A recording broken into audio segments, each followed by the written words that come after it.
Hello.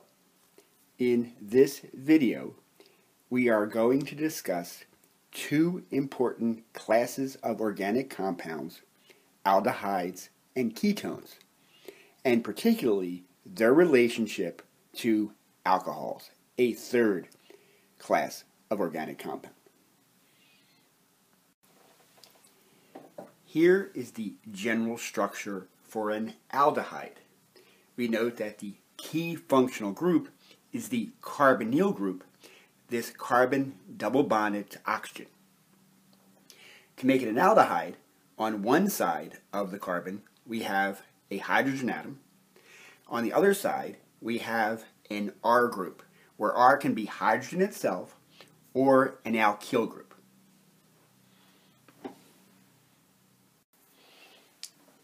Here is the general structure of a ketone.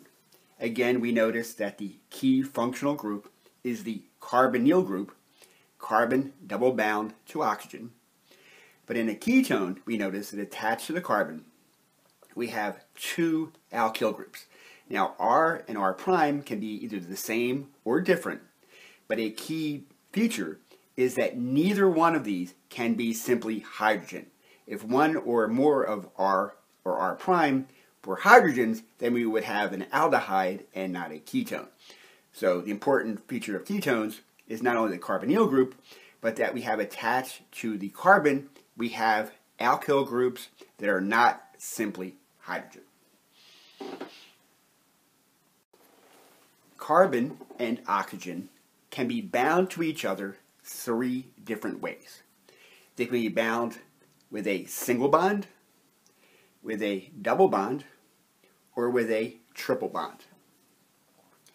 In the case for the single bonded carbon to oxygen, we find this situation in organic chemistry, particularly in alcohols and in ethers. And our general chemistry knowledge would lead us to predict that since oxygen is far more electronegative than carbon, that this bond would be polarized. And it would be polarized in such a way that there would be a partial negative charge. So this is the Greek letter delta and a minus sign, with the partial negative charge on oxygen and a partial positive charge on carbon. Again, this is a situation that we find in alcohols and ethers. In the second situation, we have a carbon-oxygen double bond. This is the carbonyl group that is so critical to the behavior of aldehydes and ketones, about which this video is made. Again, based upon our general chemistry knowledge, we would predict, because of the fact that oxygen is far more electronegative than carbon, that this bond would be polarized such that there is a partial negative charge on oxygen and a partial positive charge on carbon. And we would be exactly correct in that prediction, and we will see that the behavior of aldehydes and ketones is very closely related to this fact of the polarization of the carbon-oxygen double bond. Now, since I am an inorganic chemist by training, I need to point out the situation when we have carbon triply bound to oxygen. Naively, based on the case of the single bond and the double bond, we would predict that this bond would be polarized in such a way that because oxygen is far more electronegative than carbon, that we would have a partial negative charge on oxygen and a partial positive charge on carbon. This would be incorrect. In the case of carbon monoxide, this is a very, very important inorganic chemistry compound, there is a partial negative charge on carbon. This is quite a surprise. So that's why I'm making a big point of saying this. And there's a slight partial positive charge on oxygen. This is exactly counter what we would naively predict, and is entirely different from the situation of a carbon-oxygen single bond and a double bond. This is very important for two reasons. One, in inorganic chemistry, carbon monoxide is one of the absolute most important compounds. An incredibly important ligand in transition metal complexes. But we will also see a very similar situation occurs when we look at the relationship of carbon-carbon bonds, when we have carbon-carbon single bond, carbon-carbon double bond, and a carbon-carbon triple bond, that we will again see a surprising situation when we get to the carbon-carbon triple bond.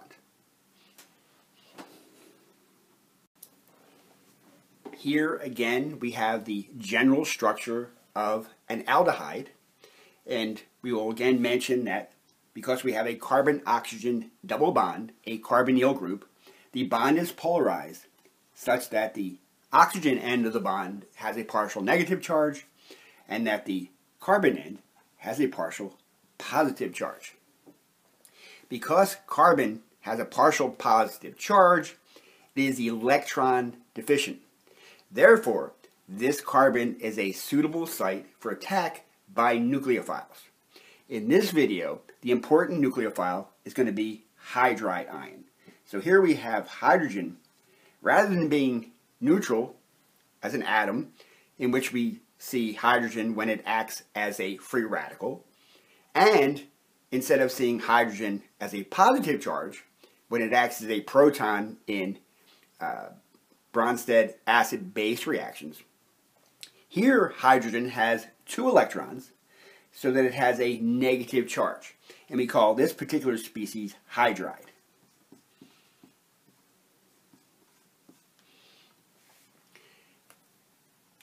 Because of the electron-deficient nature of carbon in the carbonyl group, it is susceptible to nucleophilic attack. And the particular nucleophilic attack that we're looking at here, in the case of reduction, is attack by hydride.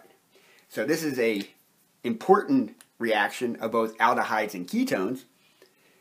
We have attack of hydride on the electron-deficient carbon. We also have movement of electrons from the double bond onto oxygen, so that there's now going to be a net negative charge at the oxygen end of the molecule. The result of the attack of hydride on an sp2 hybridized carbonyl group, which was trigonal planar, is now addition to the carbon-oxygen bond. Carbon now is making 4 bonds, and it will be sp3 hybridized and have a tetrahedral configuration.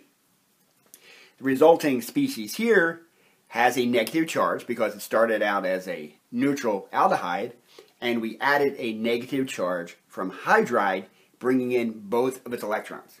So the 2 electrons that form this carbon-hydrogen bond were brought in by hydride itself. We also notice, and to be important, that once hydride adds to the carbonyl group, we have here something which looks exactly like an alkoxide, and it is. So the key first step in the reduction of an aldehyde or a ketone is nucleophilic attack of hydride on the electron-deficient carbon that results in addition to the carbon-oxygen bond. The final step in the reduction of an aldehyde or a ketone is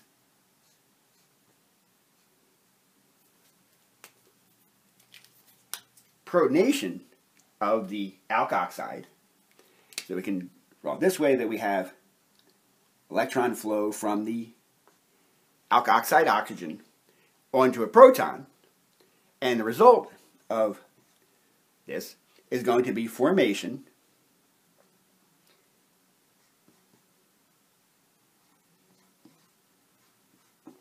of a primary alcohol. So whenever we reduce an aldehyde, the result is going to be a primary alcohol. In effect, we've added H2 to the carbon-oxygen double bond, but it is important to see that the 2 hydrogens came in different ways. The hydrogen that's attached to the carbon came in as a hydride with 2 electrons. The hydrogen that added to the oxygen to make the alcohol here came in as simply a proton, H+. The overall reaction we have the addition of H2 bringing in both of its electrons, but in two separate steps. To achieve this reduction in the laboratory, we predominantly use two reagents. One of them, lithium aluminum hydride, which is sometimes called the atom bomb of reducing agents because it is a very powerful reducing agent. And the second most commonly used reducing agent is sodium borohydride. Please see the following slides to see the computed structures of the relevant ions, the aluminum hydride ion and the borohydride ion.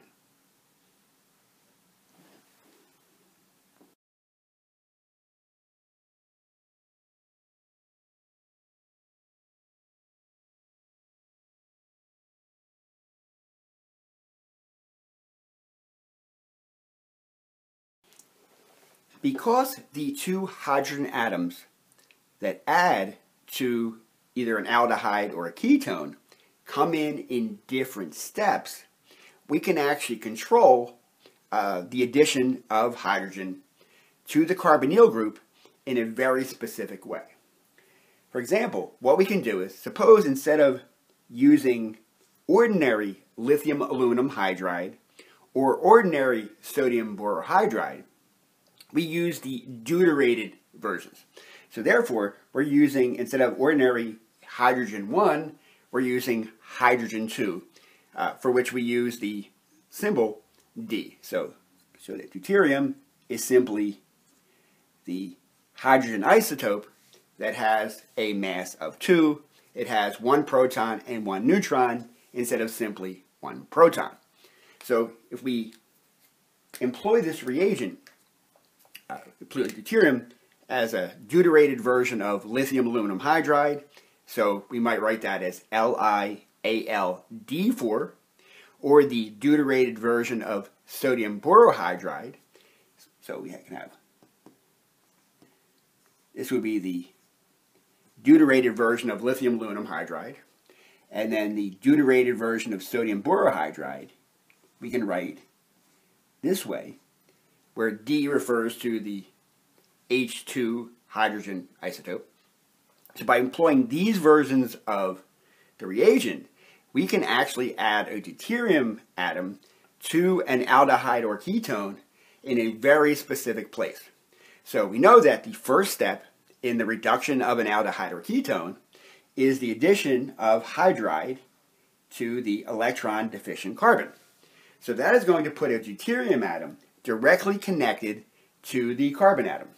We also know that semi-simultaneously with this, we have the movement of electrons onto oxygen to make the alkoxide.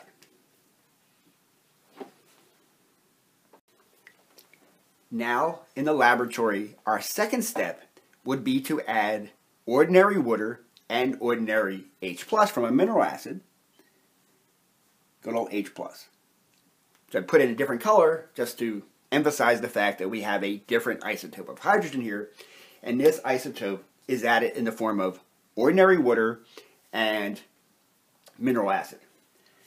So simply have protonation of the alkoxide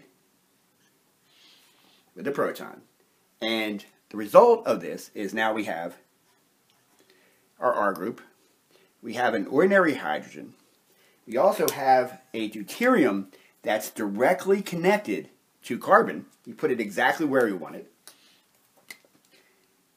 We have our now alcohol carbon. We have the oxygen atom that was in the carbonyl, which is now the alcohol. And the final hydrogen we have gotten from mineral acid or ordinary water.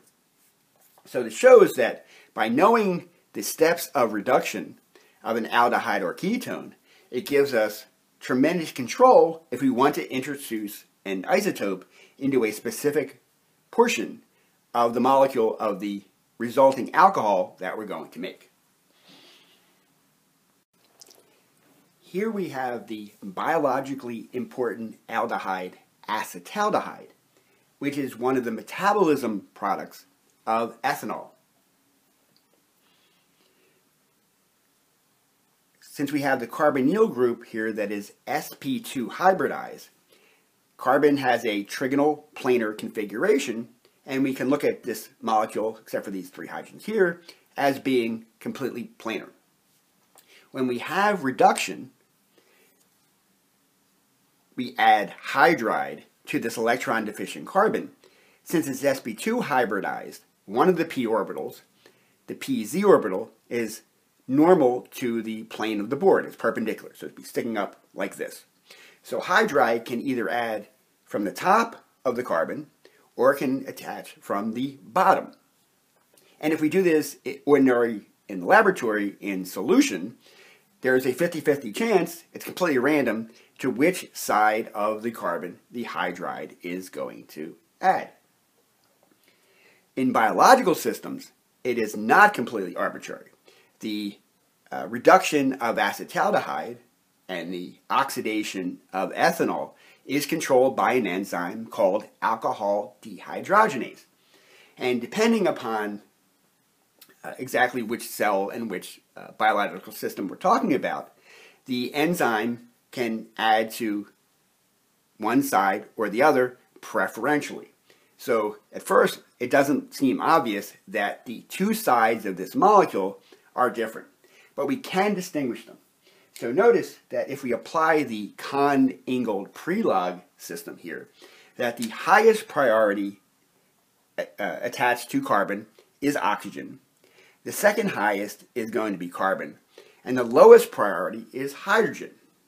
So we apply the same rules that we would for a chiral carbon, even though this carbon here is not chiral as we see it. So if we go from the highest priority to the next highest to the next, we notice that we go left. And since we go left, this is as if it were an S configuration. But since we don't have a chiral carbon here, we say this is pro-chiral, because if we were to add deuterium to the carbon, we would create a chiral compound, and depending upon to which side, either the top or the bottom, we added deuterium, we would get a different configuration. We get opposite, either R or S. So when we have it go left, we say that this is the psi phase, Si. The other side, if we had flipped this over, would be the Ray phase. And enzymes can distinguish the Ray phase of an aldehyde from the psi phase of an aldehyde, and will preferentially supply hydrogen to that particular side. In biological systems, instead of using something as strong as lithium aluminum hydride or sodium borohydride, we have the reducing agent NADH, which is under control of the enzyme alcohol dehydrogenase. Now suppose that we've added hydride to a carbonyl group of an aldehyde using ordinary hydrogen. So we have it in green, it's ordinary protium, H1 here. So this is the hydrogen that adds directly to the carbon. And we know that after the first step, the result is effectively an alkoxide, a primary alkoxide. Now, one thing which we can do also, not only can we control the isotope that's attached directly to the carbon, we can also control the isotope of hydrogen that is bound to the oxygen. And the way we do that is simply to add mineral acid that is deuterated in heavy water, D2O. So in this case, now instead of having H+, we have D+. An alkoxide is a very strong base. It's going to become protonated very easily, but it's going to be protonated with deuterium instead of H+, because the only hydrogen ion that's available is in the form of deuterium. So what is the result? Well, the result of that is now we have a primary alcohol where the hydrogen is attached directly to carbon are ordinary hydrogen, but the alcohol hydrogen is now deuterium. So this shows, since we know the reduction of an aldehyde takes place in 2 steps, we can control the isotopic additions in each step so that we can introduce a deuterium either directly attached to the carbon or to the oxygen, or we can even do it to both by using a deuterated version of lithium aluminum hydride or sodium borohydride, and in the final step adding a deuterated mineral acid in heavy water to add a deuterium to the alcohol oxygen. So the overall reaction, if we reduce an aldehyde, effectively we've added H2 to it, and the result will always be a primary alcohol. Please see the following figures for important structures in the reduction of various important aldehydes to the corresponding primary alcohols.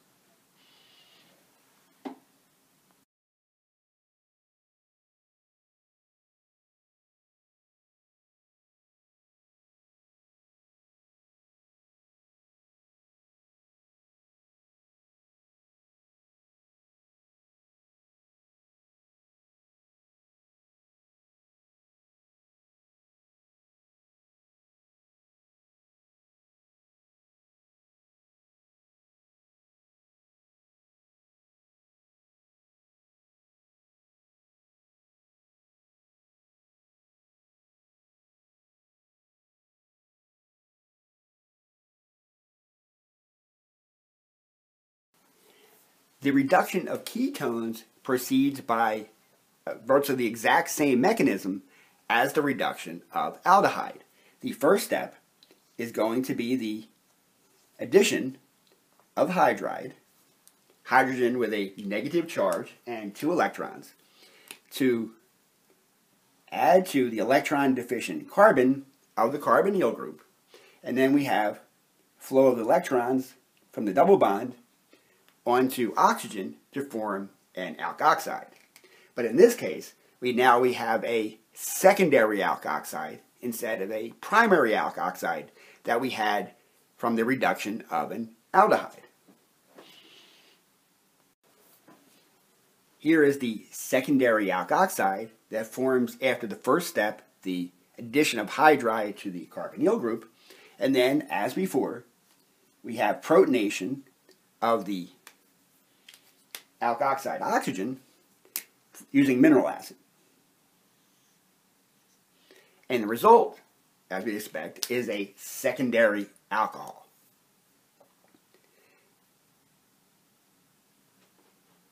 We have the same types of control over the isotopic addition that we had for aldehydes. So if we wanted to add a deuterium in this green place here, we would use the deuterated versions of lithium aluminum hydride or the deuterated version of sodium borohydride. If we wanted to change the hydrogen here, that's from the alcohol, we would use a deuterated mineral acid in heavy water.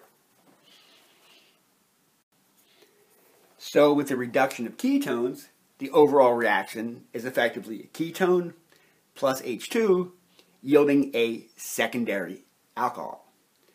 Please see following several figures showing important structures in the reduction of important ketones to the corresponding secondary alcohol.